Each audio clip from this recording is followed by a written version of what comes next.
మీరు అడిగినట్టు రాజకీయం అనేది నేను కాదు అని అంటున్నా. కాకపోతే ఇప్పుడప్పుడే నేను ఎలాంటి నిర్ణయం అనేది తీసుకోలేదు. అది ఇది నేను ఇప్పుడు ప్రస్తుతం చేస్తుంది ఏంటంటే రాధారంగ మిత్ర మండలి రంగగారి అభిమానుల కోసం అని చెప్పి నా ఫస్ట్ స్టెప్.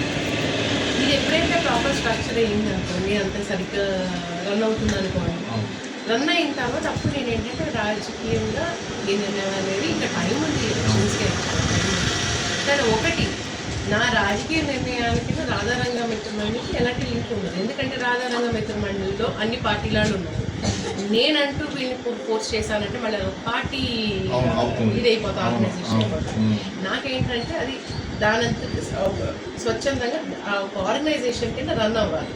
అన్ని పార్టీలలో ఉండాలి, అన్ని కులాలలో ఉండాలి, అన్ని మతాలలో ఉండాలి రాధారంగ మిత్ర మండలి. సో ముందు ఆ కార్యక్రమం మీద నేను ఫోకస్ పెడుతున్నాను. తర్వాత నా రాజకీయ నిర్ణయం అనేది తర్వాత ఉంటుంది.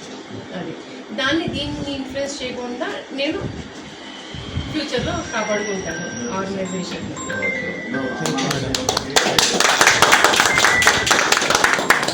నాకు ఒకటే, మీరు అడిగినట్టు రాజకీయం అనేది నేను కాదు అని అంటున్నా. కాకపోతే ఇప్పుడప్పుడే నేను ఎలాంటి నిర్ణయం అనేది తీసుకోలేదు. అది ఇది నేను ఇప్పుడు ప్రస్తుతం చేస్తుంది ఏంటంటే రాధారంగ మిత్ర మండలి రంగగారి అభిమానుల కోసం అని చెప్పి నా ఫస్ట్ స్టెప్. ఇది ఎప్పుడైతే ప్రాపర్ స్ట్రక్చర్ అయ్యింది అనుకోండి, అంత సరిగ్గా రన్ అవుతుంది అనుకోండి, రన్ అయిన తర్వాత అప్పుడు నేను ఏంటంటే రాజకీయంగా ఈ నిర్ణయం అనేది ఇంకా టైం ఉంది ఎలక్షన్స్కి. కానీ ఒకటి, నా రాజకీయ నిర్ణయానికి రాధారంగ మిత్ర మండలికి ఎలాంటి లింక్ ఉండదు. ఎందుకంటే రాధారంగ మిత్ర మండలిలో అన్ని పార్టీలాలు ఉన్నారు. నేనంటూ వీళ్ళని ఫోర్స్ చేశానంటే మళ్ళీ పార్టీ ఇది అయిపోతా, ఆర్గనైజేషన్ అయిపోతా.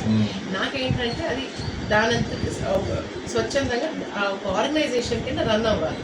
అన్ని పార్టీలలో ఉండాలి, అన్ని కులాలలో ఉండాలి, అన్ని మతాలలో ఉండాలి రాధారంగ మిత్ర మండలి. సో ముందు ఆ కార్యక్రమం మీద నేను ఫోకస్ పెడుతున్నాను. తర్వాత నా రాజకీయ నిర్ణయం అనేది తర్వాత ఉంటుంది. అది దీన్ని ఇన్ఫ్లుయెన్స్ చేయకుండా నేను ఫ్యూచర్లో కాపాడుకుంటాను ఆర్గనైజేషన్.